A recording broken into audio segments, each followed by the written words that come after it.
Saya nggak pernah dibawa ke medis. Iya. Di usia 5 tahun, kemudian ya itu saya melihat satu cahaya, kayak masuk ke dalam satu portal, ya ditenteng gitu ya sama makhluk ini, akhirnya saya bisa melihat. You can heal yourself gitu ya, kita dapat menyembuhkan, kamu dapat menyembuhkan diri kamu dengan merefresh mindset kita, mereprogram mindset kita.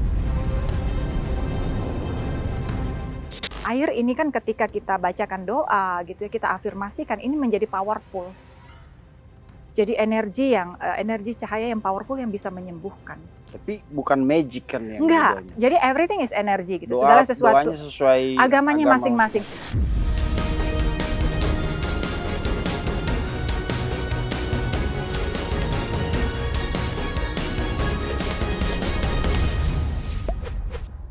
Oke, selamat malam pemirsa cumi-cumi.com dimanapun berada. Malam ini untuk kedua kalinya kita kedatangan Mbak Yesi Dayak.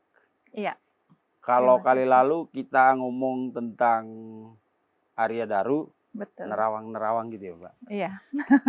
Walaupun agak takut-takut waktu itu karena kan Iya. kita selalu tidak berani mendahului keputusan polisi kan. Karena itu Benar. kasus hukum, kita coba melihat dari sisi lain waktu itu. Nah, hari ini kita mau ngomong tentang Mbak Yesi. Wow. Tuh, waktu itu saya udah jelaskan ke pemirsa bahwa Mbak Yesi ini seorang indigo. Nah, kita mau tahu Mbak, awalnya gimana sih sampai sadar tahu bahwa Mbak Yesi itu seorang indigo? Perjalanan panjang ya. Ya, dipersingkat aja Dipersingkat Mbak. ya. Part-part khusus. Taunya indigo. Jadi gini, saya ngambil part-part yang memang apa ya, yang sangat ininya ya. Kecil ya, ketika usia 4 tahun, di usia 4 tahun saya pernah mengalami kebutaan. Ini berawalnya. Menyadari ya, dan keluarga juga akhirnya mengetahui. Usia 4 tahun saya pernah kena cacar api begitu ya, yang sampai akhirnya mata saya ini terbalik, saraf matanya terbalik. Jadi bola mata ini kebalik gitu ya, yang putih ke depan gitu ya, yang hitam ini untuk melihat ini ke belakang. Jadi karena kejang yang cukup panas tinggi, akhirnya kejang. Nah di situ saya mengalami kebutaan 1 tahun. Semasa usia 4 tahun sampai usia 5 tahun ini buta total. Karena tahun itu kan saya usia 4 tahun sekitar 80-an, 81. Ya, kemudian saya hidup ya, orang tua saya, papa saya kan tentara, dan itu di Kompi, di pedalaman di Kalimantan Barat gitu ya, nggak ada akses kendaraan, dokter juga nggak ada pada saat itu. Almarhum papa saya sedang bertugas juga di Timur, artinya tinggal mama saya sendiri. Nah di situ saya dibiarkan lah karena nggak ada pertolongan medis yang lain gitu ya. Jadi selama setahun itu saya buta. Tidak ada pengobatan? Nggak ada, pengobatan lanjut nggak ada, udah pasrah. Karena bola mata anak ini udah kebalik gitu ya, udah give up gitu ya, menyerah gitu. Akhirnya dalam kebutaan saya selama setahun itu, saya berteman dengan entitas lain. Jadi mata ketiga saya aktif. Awal menyadari. Jadi intuisi kan, intuisinya gitu ya, nalurinya tumbuh begitu. Jadi saya bisa bergerak kemanapun tanpa meraba. Nah kemudian, iya, jadi saya kayak manusia biasa karena aktif mata ketiga. Mungkin pada akhirnya saya menyadari ketika saya dewasa ya, banyak belajar bahwa memang anak-anak di usia balita ini kan lebih tajam sixth sense-nya gitu, karena belum ada terpengaruh gitu ya dari pengalaman hidup yang lain, luka batin dan sebagainya gitu. Akhirnya selama setahun ini mata ketiga saya tajam begitu. Saya bisa tahu siapa orang yang di depan saya, ada orang yang akan datang gitu ya. Kemudian di mana ada matanya? Di sini? mata ketiga kan identik ya di antara alis ya. Sebenarnya kan sumbernya kan di otak tengah ya, di gland pinealnya kita gitu. Tapi orang selalu mengatakan di antara ini. Hati-hati ngomong otak tengah, ada psikolog di sini. Ada psikolog. Iya. Oke. Bang Deo itu psikolog. Iya, paham ya. Mata ketiga gitu kan, ini gland pinealnya aktif gitu ya. Nah itu. Jadi pengalaman pertama mengetahui bahwa saya seperti itu. Lalu yang anehnya lagi ini, saya punya teman nih, teman yang ijo-ijo nih, sosok yang mungkin menurut orang hanya ada di dalam apa ya, film ya. Film. Ya di sini Apa itu buto ijo apa? Alien. Ya alien. Jadi saya ini kan hidup di Rimba ya, di Kalimantan Barat. Kompi ini sampai hari ini pun yang namanya Putus Sibau, bukan Putus Sibau, Semitau ini paling ujungnya Kalimantan Barat. Sampai hari ini pun akses ke sana itu sangat kecil dan butuh apa ya, kapal apa ya, kapal tambang gitu loh. Bukan kapal yang gede gitu enggak, yang kapal kayu model begitu untuk akses ke sana gitu. Sampai hari ini bayangkan ketika tahun sekian ini kan rimbanya gitu. Jadi saya berteman tuh dengan makhluk-makhluk. Kayak apa sosoknya?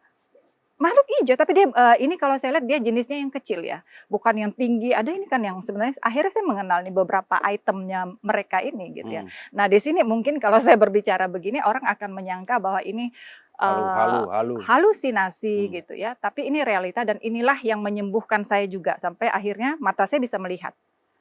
Saya nggak pernah dibawa ke medis.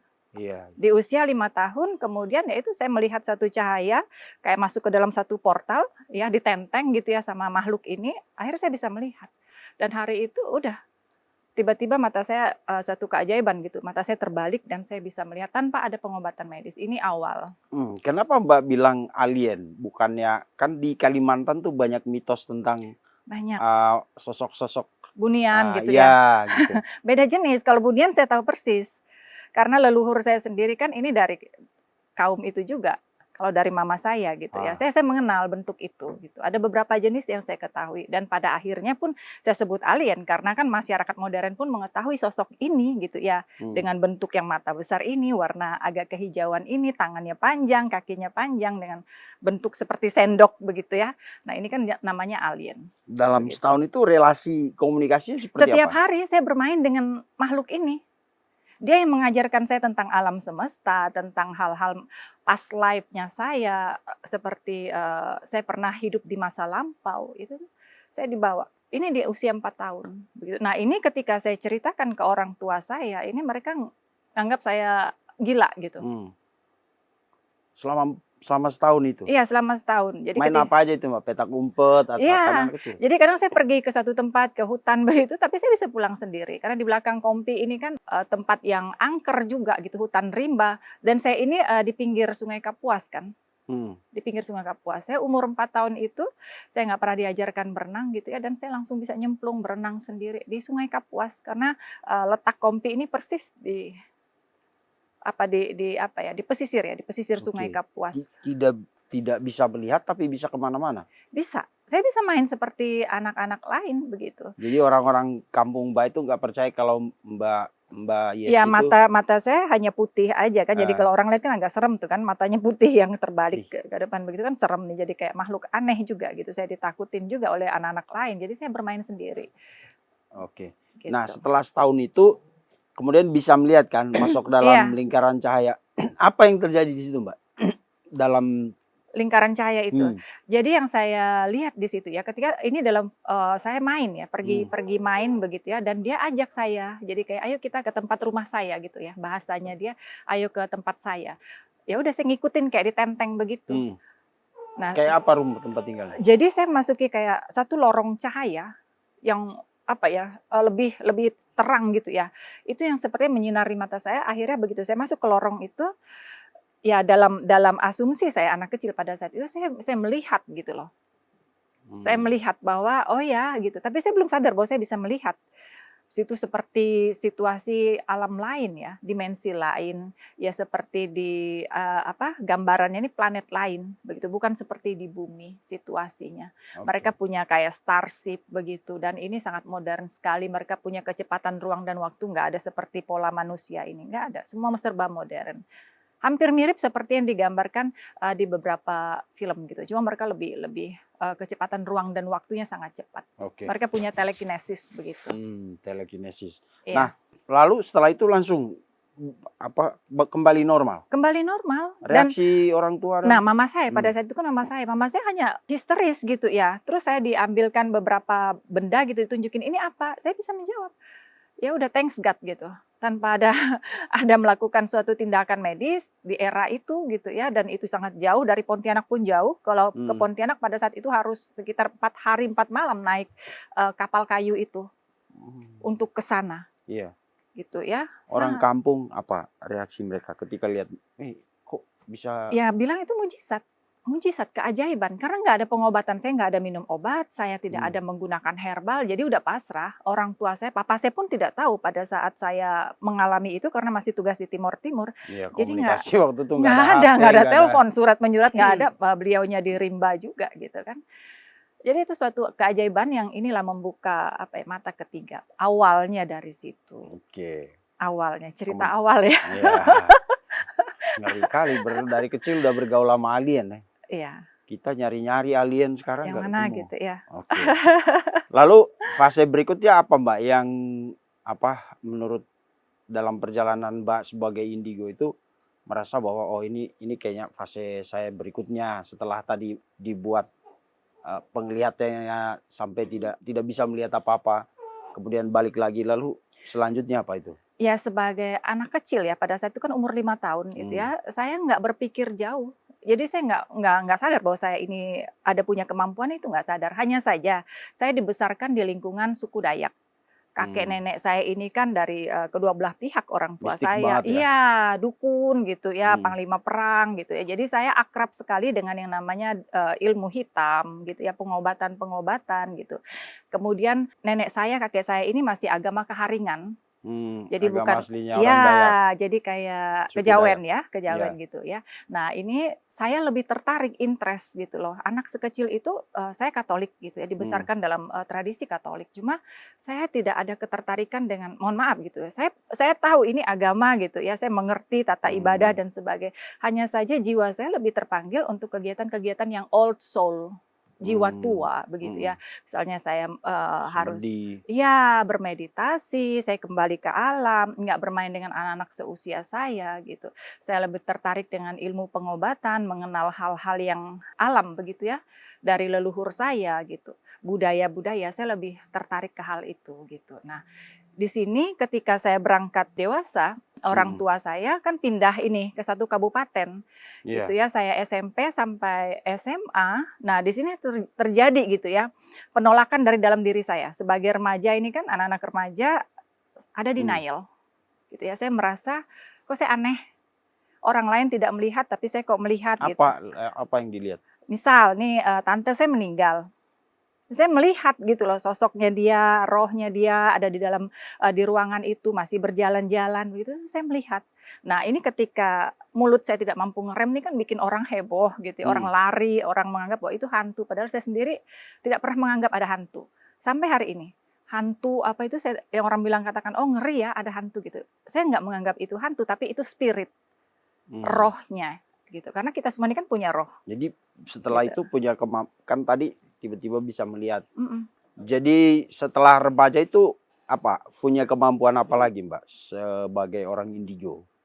Gini, saya punya yang saya sadari ya, yang saya sadari adalah saya selalu mengetahui bahwa orang ini memiliki penyakit. Walau orang itu tidak bicara gitu ya, terutama penyakit-penyakit yang disebabkan oleh, mohon maaf, black magic. Atau kedua, misal saya ngelihat dari wajah ini aura orang ini kayak begini, saya melihat warna. Jadi setiap Kalau orang lagi sakit nggak Mbak sekarang? Bahaya nih. bahaya kan kalau jadi masing-masing orang ini Lagi ada sakit nggak ini sekarang? sakit hati. Wah, kalau sakit hati berat Lagi ya Mbak. sakit hati ya. Gitu ya. Jadi terlihat dan saya sebenarnya saya cross check ini ke kakak saya, terutama saya punya kakak perempuan, itu saya selalu tanya, "Kamu ngelihat nggak sih orang ini begini begitu?" Karena saya kan belum ngerti. Karena ini kan natural alami. Era itu kan ibu saya, mama saya nggak tahu apa itu indigo. Malah saya dianggap anak gila gitu kan. Nah, saya selalu bertanya, "Kamu ngelihat ada nggak di situ ada orang?" Kakak saya nggak ada. Itu justru kakak saya takut lari gitu. Kemudian saya selalu melihat orang ini ketika, maaf ya, ketika dia jelang akhir hayatnya begitu, ini saya kedeteksi. Apa yang dilihat itu? Saya melihat bahwa usia dia, oh ini berapa hari lagi, oh ini ada, saya langsung kayak melihat layar begitu. Ini nanti dia dalam sekian waktu 3 bulan ke depan ada kecelakaan. Wih, sampai Iya, nah ini visualnya singkat, segitu detailnya. iya, singkat cerita ini dalam klien saya, dalam kasus yang sekarang ini pun banyak klien saya. Contoh baru bulan kemarin 2 orang itu kan, satu di Kalimantan Timur, yang satu di BSD, ini keluarga Cina. Dia kirim foto, dia klien saya udah lama gitu ya. Dia kirim foto neneknya ini sudah sakit gitu ya, yang di BSD ini. Dia nanya saya, "Bun, ini gimana?" Saya sampaikan, saya bilang, "Panggil semua keluargamu hari ini secepatnya." Dia panik, "Kenapa?" Udah panggil aja, kemudian agamanya Buddha katanya, udah panggil Buddha untuk blessing dia. Karena besok, saya bilang, "Maaf ya," saya bilang gitu ke dia, "maaf ya besok ini udah nggak ada." Anak ini karena dia selama ini udah klien tetap saya, jadi dia lakukan seluruh keluarganya yang ada di Jakarta, Jabodetabek ini dipanggil. Dan benar, besok saya ngeliat udah di story dia ini sudah rest in peace gitu. Gimana taunya Mbak? Saya selama ini saya juga ngeliat dari ada beberapa waktu masih ngurusin program misteri, ada Mm-mm. di luar nalar, tanda-tandanya, terus ada beberapa lah program misteri yang saya pernah wawancara beberapa supranatural, tokoh spiritual yang kayak Mbak, yang mereka Mm-mm. punya kemampuan, ada yang ngelihat katanya ada betisnya, ada apa. Kalau Mbak apa lihatnya? Kalau saya nomor satu dari aura. Ketika orang ini sudah menjelang akhir ya, auranya nih di kepala ini sudah putih. Lalu saya melihat dari batang hidung, kemudian telinganya gitu ya. Apa batang apa yang dilihat? Yang saya ngelihat ini di sininya ini kalau sudah tenggelam masuk jauh ke dalam. Ini kan aura ada juga yang selain dari fisik ya, gitu selain ya? dari fisik ada aura juga yang terlihat sudah dominan putih begitu. Itu Kalau di kuping apa? kupingnya ini sudah tenggelam ini. Pokoknya posisinya itu sudah apa ya? Jadi kayak udah blesek begitu loh masuk. Oh. Tanpa jadi kayak masuk semua posisi telinga ini kan kalau kita megar gitu ya. Saya melihat dari situ Kayak begitu. gini deh. Ini masih umur panjang kalau ini. Oh, ini bisa ya? tanpa mendahului Telinga, hidung sama aura. Yang lebih dominan aura. Orang kalau sudah mau mendekati ajalnya ini kan auranya udah beda. Saya jadi takut kalau ketemu Mbak Yesi. Tapi gini ya, mohon maaf nanti sering dikatakan orang bahwa saya mendahului Tuhan gitu ya. Padahal saya sangat tapi memang talenta yang saya secara miliki alamiah, ini kan juga dari Tuhan. Ada orang gitu. yang dikarunia hal-hal seperti itu kan. Cuma mereka juga punya etika, nggak Iya, sembarangan betul. ngomong ya kan. Betul. Sama kayak Mbak Yesi ini kan wawancara doang. Aura kita jangan dilihat lah Mbak. Masih panjang kan? Itu yang dominan. Yang setelah saya dari sekian puluh tahun ya pengalaman saya berhadapan dengan kasus ini kan saya juga mempelajari meriset ya apakah ini benar. Yang dominan yaitu tadi hidung sama telinga, kemudian aura itu yang sudah apa ya ibarat kata kalau saya katakan 100% itu.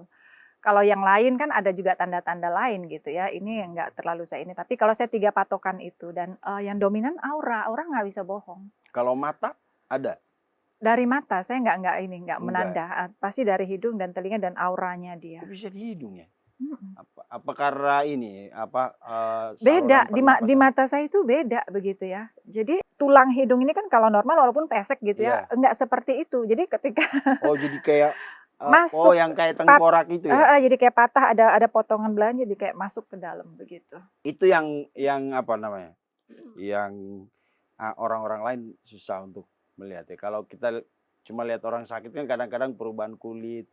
Misalnya ada teman di sini, lu kuning kayak lu ini deh, kena HEPA deh gitu kayak gitulah. Bercanda-bercanda kita tapi nggak tahu juga.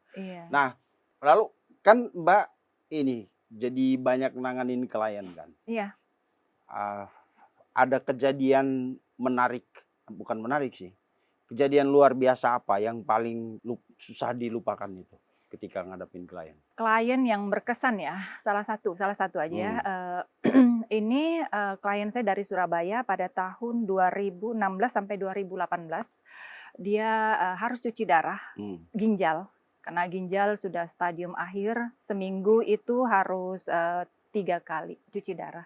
Dan dia ini mendapatkan nomor saya itu waktu itu zaman era-era Facebook gitu ya. Karena saya punya satu grup waktu itu, grup untuk para spiritual begitu ya. Dari sekian banyak konselor di situ dia pilih saya karena dia ada dapat petunjuk mimpi.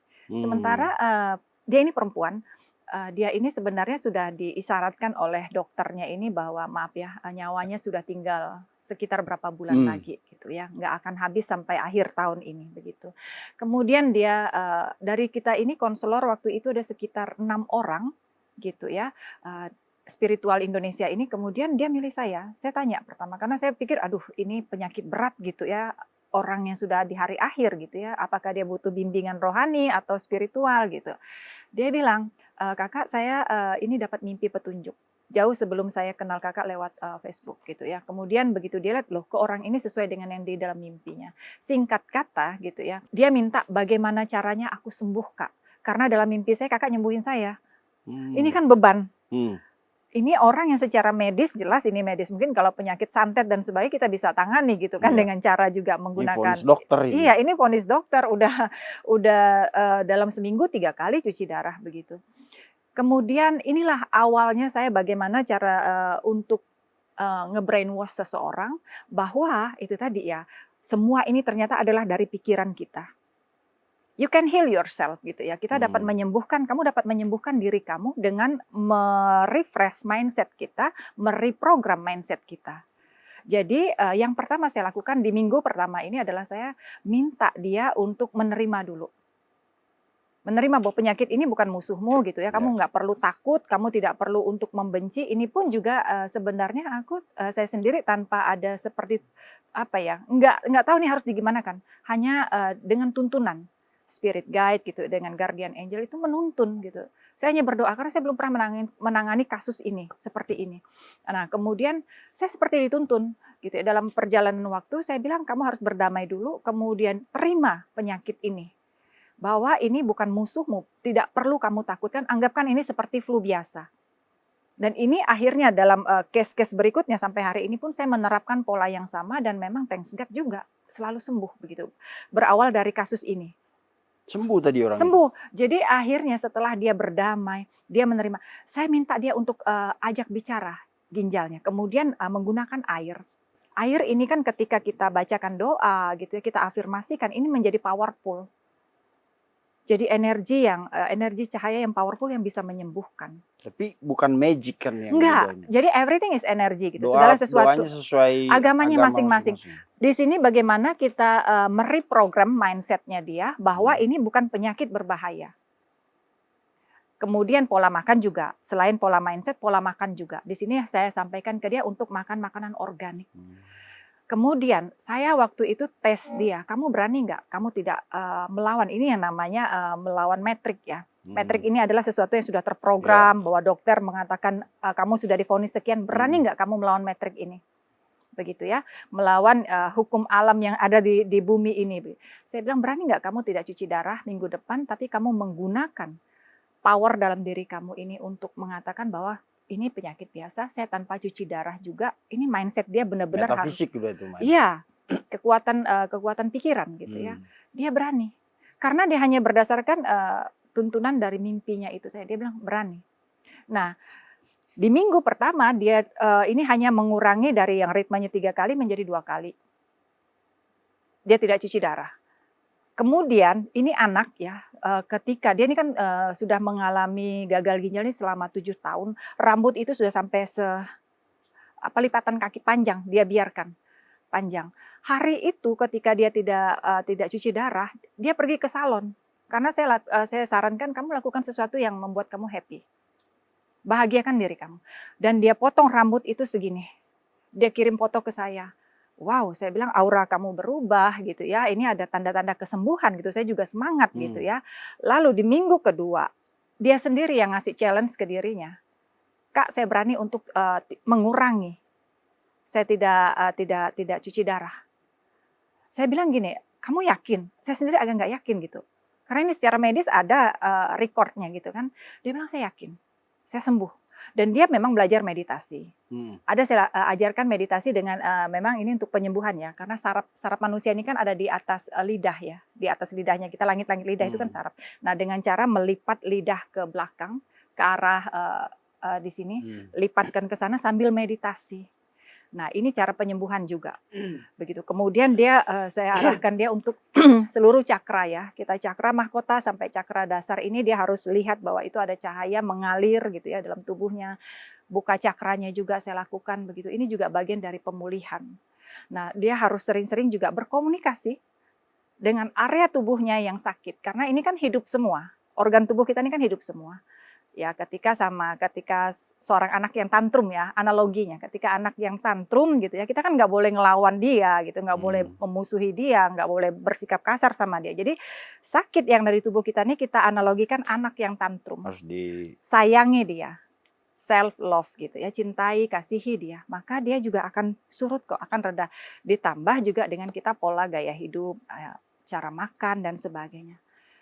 Dan dia di bulan kedua dia lakukan stop cuci darah. Bukan, dia cek lagi ke dokter gitu ya, USG. Ini dokter kaget karena kondisi 2 ginjalnya ini pulih.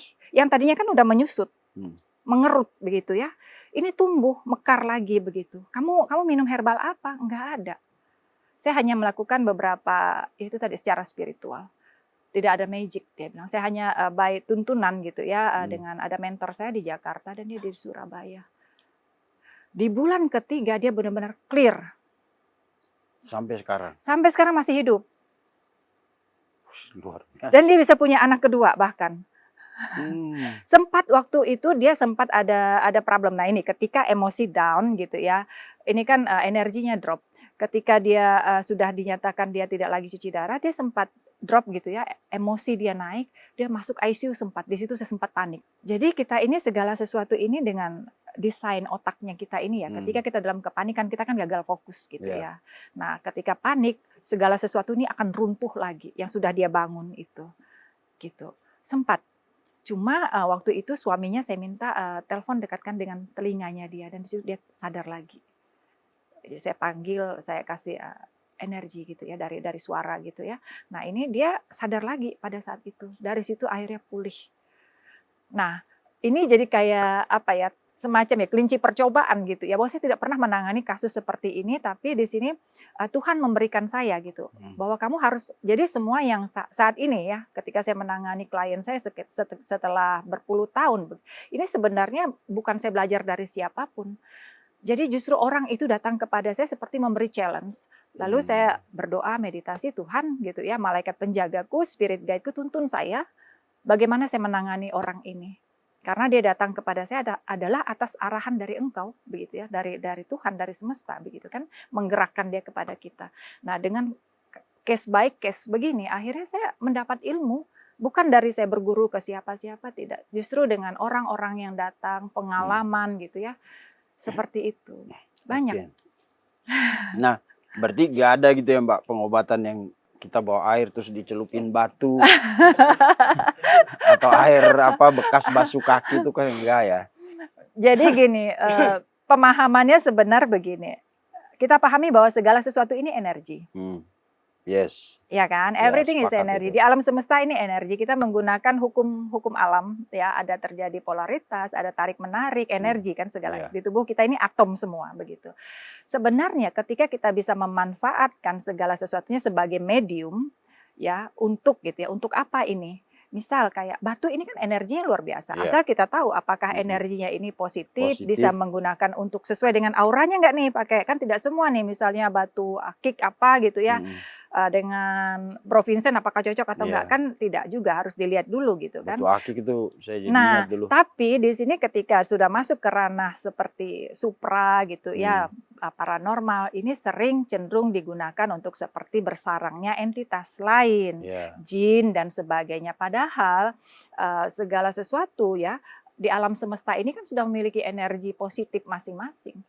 Nah ini sebenarnya herbal segala, saya lebih cenderung menggunakan herbal gitu untuk kayak pemulihan, penyembuhan, bukan dengan kita bersekutu dengan entitas lain. Nah inilah mungkin bedanya spiritual dengan supranatural gitu ya. Lalu dalam pengobatan pernah nggak ngalamin kayak di film-film eksorsisme itu Mbak? Pernah. Ngelihat ada atau bahkan fisiknya tiba-tiba melayang gitu pernah? Pernah. Gimana ceritanya? Kalau ini bukan, kalau udah dewasa ada pernah, tapi dari kecil pun saya melihat. Karena kakek saya sendiri kan dukun. Ya jadi kalau dulu ini di Kalimantan itu di Kalbar, ya di daerah saya ini daerah namanya Kabupaten Sanggau. Dan saya tinggal di kampung juga ya, desa di sana. Jadi ketika saya kecil sampai saya usia belasan tahun itu ya, SD gitu ya, hampir tiap minggu ada orang dukun. Jadi pengobatan tuh bukan datang ke dokter, ke rumah sakit, enggak. Jadi kegiatan dukun. Nah, kegiatan dukun ini kan seperti eksorsim begitu ya. Saya melihat bagaimana itu tubuh itu naik gitu ya. Salib ini berputar-putar, mandau ini berputar-putar, kemudian terjadi orang yang, mohon maaf, ini orang udah meninggal pun dia bisa menggaruk tembok begitu. Gitu. Banyak hal-hal yang di luar nalar itu dari kecil. Ya kalau dalam hal seperti itu. Kemudian untuk mengembalikan sosok seseorang yang sudah, kalau di sana kan ada juga kuyang ya. Kuyang. Itu saya bahas berepisode-episode itu dulu di program saya namanya Kisah Viral itu. Iya ya. Kisah Viral Misteri. Kuyang. Itu memang ada. Mengerikan itu. Iya, ada. Dan itu kan turun-temurun. Mbak lihat itu? Iya. Itu turun-temurun kan. Jadi di desa saya ini ada sepasang suami istri yang setiap punya anak selalu anaknya meninggal kan karena dimakan oleh istri. Iya Dan kan, mereka tinggal kan jauh ya, jauh betul. dari pemukiman warga begitu ya. Tapi nyata itu. Nyata dan memang kelihatan terbang begitu ada. Kalau dia ada waktunya dia cari mangsa begitu. Contoh Ada bulan-bulannya ya. ada. Kemudian ketika dia mau meninggal, ini saya menyaksikan dengan mata kepala saya sendiri, itu menggunakan sendok nasi yang dari kayu. Jadi ada yang panjang tuh kan, sendok untuk nasi, ngaduk nasi. Kalau orang kampung ini kan ada biasa masak, itu agak panjang segini. Jadi menggunakan itu, digorokkan begitu di lehernya untuk syarat ya. Jadi dia hilang nyawanya gitu. Kalau enggak dia nggak akan meninggal. Dukun itu, Iya. yang kuyang itu. Iya. Oke. Nah, tapi benar gak Mbak, orang-orang yang ketika mereka keluar mencari mangsa itu yang keluar adalah rohnya.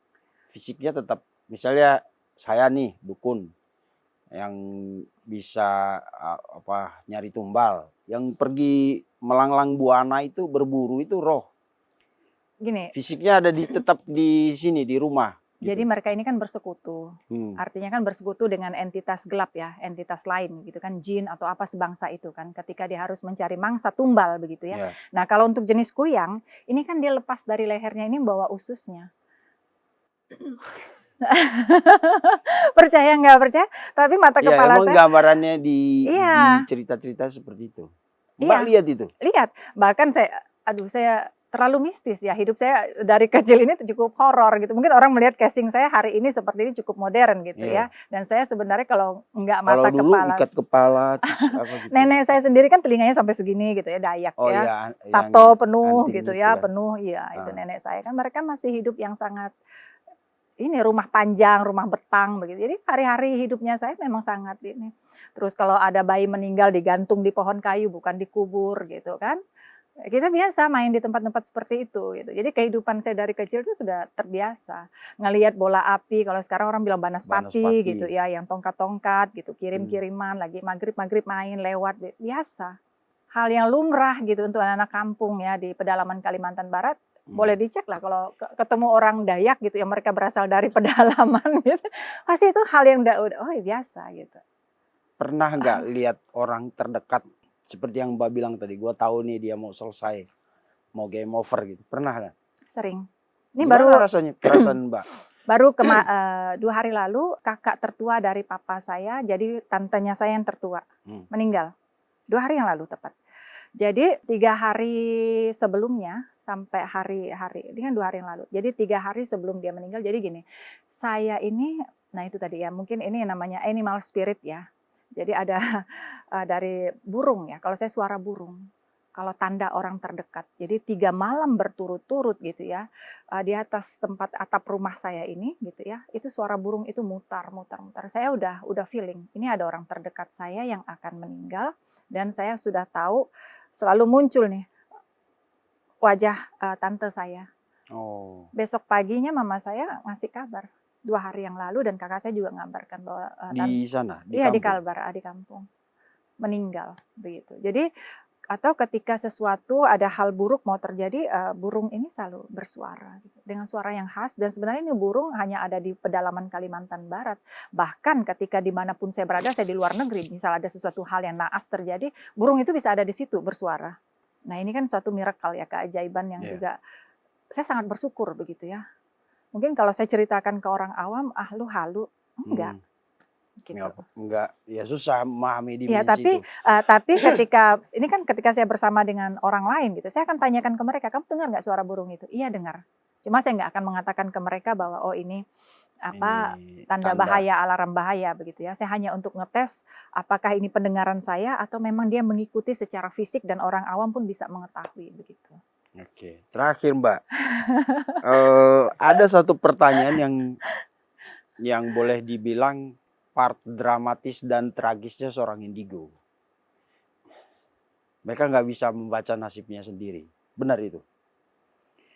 Sebenarnya gini, dibilang bisa tidak bisa tergantung ya. Ketika kita mampu melakukan retrograde, kita melihat masa lampau, ya kan? Ada beberapa Retrofil, sebenarnya, ya. ya kan bisa melihat Hmm. masa lampau, artinya kita bisa melihat juga apa yang akan terjadi ke depan. Hanya saja kita memang sengaja menutup. Kayak dulu kan kita pernah punya peramal yang sangat terkenal dulu, Mama Mama Loren. Lauren, Ya kan, iya. yang Kemudian dia ngeramalin begitu Mbak Yu banyak gitu orang, ya. tapi Mbak Mbak Mbak Mbak Yu, Yu, Mbak Yu. ngeramalin banyak orang, tapi konon katanya tidak bisa ini. Ini saya buka kartu ya. Mm. Pada dasarnya kita tahu, hanya saja kita nggak mau mengungkapkan ke publish. Tahu sebenarnya, maaf kayak saya sendiri, saya batas sampai usia sekian ini. Saya tahu. Wah, berarti Mbak udah nyicil persiapan dong gitu ya. Pakai sekarang. Tahu. Itu tuh, Asuransi. jadi gini, saya denial gitu. Saya jadi hari ini pun saya seperti kayak gue denial gitu ya. Saya denial. Iya. Walaupun berarti gini loh. angka itu terus muncul gitu ya. Terus muncul. Saya dikasih berapa? jangan. Iya kan? Nggak boleh dikasih Jadi tahu itu ya? kan jadi nanti sugesti, karena ini kan akan jadi sugesti. Saya harus denial sendiri lah. seperti challenge ke diri saya gitu. Saya menantang diri saya gitu sampai hari ini. Dan angka itu terus dari saya, bahkan saya sebelum saya remaja, angka itu terus muncul. Berarti Mbak sebenarnya ilmu ini bisa dipakai untuk mengakali asuransi juga ya? Ya kan, misalnya kan kita mau asuransi ini kan jahat ini. Niat loh, jahat. gak apa-apa dong. Udah bukan soal Gua udah spiritual. hitung-hitung kan ya kan. Ya udah gue ambil 20 tahun, tapi padahal nanti di tahun kelima gue meninggal, kan bisa kan? Ini udah bukan orang spiritual namanya. Gua karmanya nggak habis-habis nanti. Otak Mafia gitu. Otak mafia ya. Otak kriminal. Langsung Tuhan bilang udahlah nggak usah, nggak jadi tuh sampai usia sekian gitu ya. Iya kan, kalau sampai presisi begitu kan kita bisa tuh ngakalin asuransi. Ya, tapi ya utang bank ya kan Iya. Saya sering bercanda sama teman-teman. Makanya tuh. Tuhan kan nggak mau ngasih ke orang-orang yang seperti ini. Gitu. Saya sering bercanda sama teman-teman kan. Saking susahnya hidup misalnya. Aduh, udahlah, cara melunasi utang paling mudah itu ya meninggal. Ya kan, cicilan bank kan dihapus ya kan kita yang tertanggung kan. Terus meninggal sandiwara gitu. Pura-pura meninggal gitu. Gitu. Jadi saya tadi pikir, wah berarti bisa nih kalau nanti gue konsultasi ke Mbak Yesi, umur saya sisa berapa Mbak, baru saya ambil asuransi. Yakin berani itu. Rata-rata langsung parno Ngeri soalnya. juga. Dan habis itu biasanya saya harus lakukan hipnoterapi. Pernah ada yang nekat, berani Mbak, aku berani. Kasih dek gitu. Besok datang lagi, oh minta hipno deh, di hipnoterapi kan, akhirnya kan balik lagi, nggak akan bisa, pasti nggak akan siap mental. Kenapa? Kita ngelihat sesuatu yang mengerikan di akhir hidup itu atau apa? Ya sekarang gini, manusia ini kan masing-masing punya kesadaran spiritual yang beda. Kalau orang-orang spiritual kan seharusnya ya, kita udah paham dengan kendaraan tubuh ini, si jiwa ini kan long last, abadi gitu ya. Artinya di bumi ini saya untuk sekolah, saya untuk belajar. Jadi ketika kapanpun gitu ya saya is dead gitu ya, saya meninggal, I'm ready gitu, saya siap gitu. Kalau saya pribadi hari ini gitu, karena saya tahu persis gitu, yang abadi ini jiwanya saya, ini hanya avatar saja tubuh ini gitu ya, anytime ini bisa ya udah selesai waktunya gitu ya, dan masa belajar saya pun sudah usai. Begitu kan kalau saya, tapi kalau orang awam kan pemahaman mereka ada duniawi dan sebagainya, saya belum puas, saya belum menyelesaikan ini, saya belum bertobat dan sebagainya gitu. Tapi kalau orang apalagi kalau yang misalnya bininya lebih dari 2, ya kan sibuk dia bagi-baginya itu. Nah, itu kan. Iya kan, yang pertama berapa, yang kedua, pertama anaknya berapa, yang kedua anaknya berapa, jadi repot ya kan. Iya, yang belum nikah saya juga. yakin itu yang lebih banyak dipikirin. Yang belum nikah biasa-biasa aja. Bang Deo senyum-senyum, jangan-jangan ini. Iya kan, pusing dia mau meninggal, aduh ini 3-3-nya belum beres nih. Ya, gitu kan. Gitu ya. Iya, jadi susah juga ya. Gitu. Jadi memang ngomongin hal-hal begini harus banyak lawak sih Mbak, kalau nggak mengerikan ya, serem betul. ya. Jadi gini, harus open minded. Jadi ketika kita membahas tentang hal ini, kita harus terbuka. Open minded ya, membuka wawasan, karena ketika kita mengatakan semua ini kan ada limit, mau para ahli apapun, orang sepintar apapun di muka bumi ini kan semua ada keterbatasan. Sementara di luar sana nih alam semesta unlimited, ya kan. Nah artinya di sini hal yang mungkin kita ketahui hari ini nih mungkin oh ya tata surya hanya sebatas ini, ya ini karena teknologi kita hanya mampu sampai di situ. begitu Padahal kan? ini mahal Sama luas. dengan ilmu medis juga ya, ilmu medis kalau nggak pakai obat, Iya. kalau nggak operasi, kalau kanker itu adalah membahayakan, mematikan, ini kan berdasarkan otak manusia juga Iya. gitu. Tapi di luar sana gitu ada kecerdasan yang lebih gitu ya. Nah ini yang sebenarnya dititipkan ke anak-anak indigo, Ya. anak-anak yang punya sixth sense untuk sebenarnya sih menyampaikan gitu loh. Bukan untuk justru kita hari ini kan kita dikatakan musrik, dikatakan halu, dikatakan lu aneh gitu kan. Padahal sebenarnya, Melampaui kekuasaan nah Tuhan. iya melampaui kekuasaan Tuhan. Padahal justru sebaliknya kita begini pun karena kuasa Tuhan. Iya, kalau mau ditolak sih mau. Saya pernah mengalami itu. Denial gitu. Ketika saya SMA sampai saya umur sekitar kurang lebih 20 tahun itu saya denial. Saya pengen seperti manusia biasa. Tapi justru ketika saya tidak mau, contoh kayak saya nggak mau jadi tukang tarot gitu kan, bagi saya apa sih, gue kayak dukun banget gitu ya. Ya kan tarot, ngeramal orang dan sebenarnya kayak dukun banget gitu kan. Saya pengennya berprofesi, gue jadi sekretaris, gue jadi apa kayak gitu yang seperti Ibu sosialita rumah tangga. gitu ya. Tapi Cuma bukannya sosialita. enggak lah. Oh. Saya dulu Enggak. tahunya Mbak Yesi Enggak. sosialita, bukan ya? Enggak. Oh. Enggak. Oke, terima kasih Mbak Yesi datang dari jam 4, diwawancara jam 10, aman-aman aja ya. Aman, sabar kok. Iya, jadi yang terakhir Mbak, dari cerita pengalaman pribadi ataupun yang Mbak serap dari klien, dari teman-teman yang sesama indigo juga, apa yang Mbak mau sampaikan ke pemirsa kita? Closing statement. Closing statement bahwa yang pertama tadi open minded.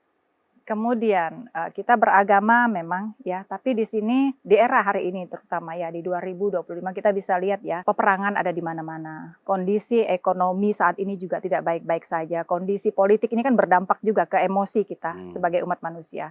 Di sini pesannya ya, pesan saya secara pribadi, tingkat kesadaran manusia ini harus dinaikkan. Karena kalau kita hanya berdasarkan, saya agamanya Katolik, tapi kita nggak punya kesadaran spiritual awaken ini nggak ada.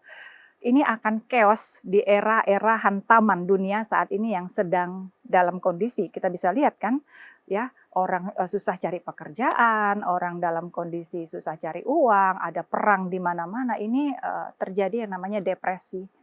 Nah, ketika orang ini tidak memiliki kesadaran spiritual yang mumpuni, pasti dia akan kelimpungan, gitu, akan depresi.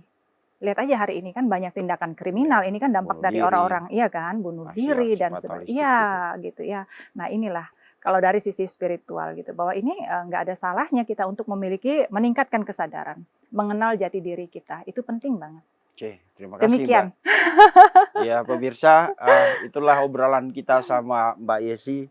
Mudah-mudahan kita lebih mengenal lebih jauh lagi tentang apa sih pribadi indigo itu seperti apa. Mereka bukan orang asing, mereka hanya punya kelebihan yang tidak dimiliki oleh orang kebanyakan. Punya dunia sendiri. Iya, dan kita bersyukur kalau bertemu orang-orang seperti Mbak Yesi, karena kita yang selalu berhubungan dengan hal-hal material, dengan fisik, akhirnya kita bisa lebih terbuka bahwa ada kekuatan metafisik, kekuatan spiritual yang sebenarnya jauh lebih dahsyat dari tubuh kekar, badan tangguh gitu ya, ya Mbak. Karena itu semoga kita semua juga semakin seperti tadi Mbak Yesi bilang, sadar bahwa di luar fisik, jauh di luar hal-hal yang kita lihat itu ada satu kekuatan dalam diri kita. Betul. Yang bisa kita aktifkan sendiri. Betul. Terima kasih Mbak Yesi. Sama-sama. Selamat malam, sampai jumpa di episode selanjutnya. Terima kasih sudah menonton. Jangan lupa like, komen, share, dan subscribe video cumi-cumi.com.